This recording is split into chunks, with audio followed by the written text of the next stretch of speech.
Today is Holy Saturday. There is a great silence on earth today, a great silence and stillness. The whole earth is silent because the King is asleep. It is a day of silence and waiting.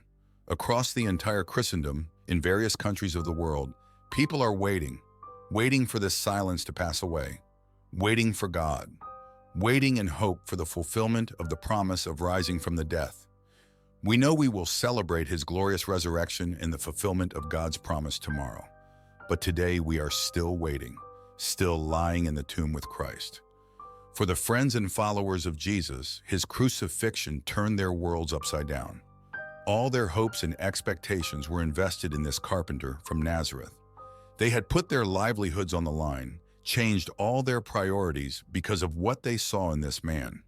They had risked everything because they had dared to believe that Jesus was the answer to all their longings and barely voiced hopes.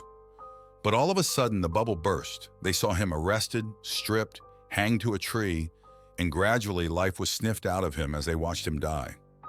The man on whom they had pinned their hope for the future was no more. Hope seemed lost as the Blessed Virgin Mary received the lifeless body of Jesus in her bosom. Hope seemed lost as the women waited through the night for the morning so that they could go and clean the body of Jesus.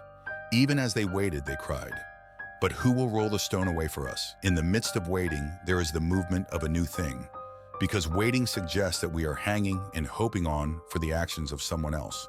Whose action? Probably the action of God, so that we can move on to whatever is next. But while we are waiting for this great action, something strange is happening. The earth trembles and stands still because God has fallen asleep in the flesh, and hell trembles with fear. He has gone to search for our first parents as for a lost sheep. He has gone into the darkness and the shadows of death to free from sorrow, the captives, Adam and Eve, and the saints languishing in limbo. The ancient homily on Holy Saturday says that when the Lord came forth, he approached them bearing the cross, the weapon that had won him the victory. At the sight of him, Adam, the first man he had created, struck his breast in terror and cried out to everyone, "My Lord be with you all." And Christ answered him, "And with your spirit." Jesus Christ took him by the hand and raised him up, saying, "Awake, O sleeper, and rise from the dead, and Christ will give you light. I am your God, who for your sake have become your son. Out of love for you and your descendants, I now by my own authority command all who are held in bondage to come forth, all who are in darkness to be enlightened, all who are sleeping to arise. I order you, O sleeper, to awake.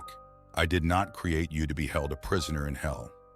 Rise from the dead, for I am the life of the dead. Rise up, work of my hands, you who were created in my image. Rise, let us leave this place, for you are in me and I in you. Together we form one person and cannot be separated.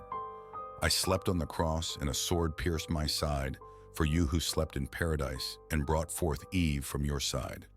My side has healed the pain in yours, so do not be afraid. My sleep will rouse you from your sleep in hell.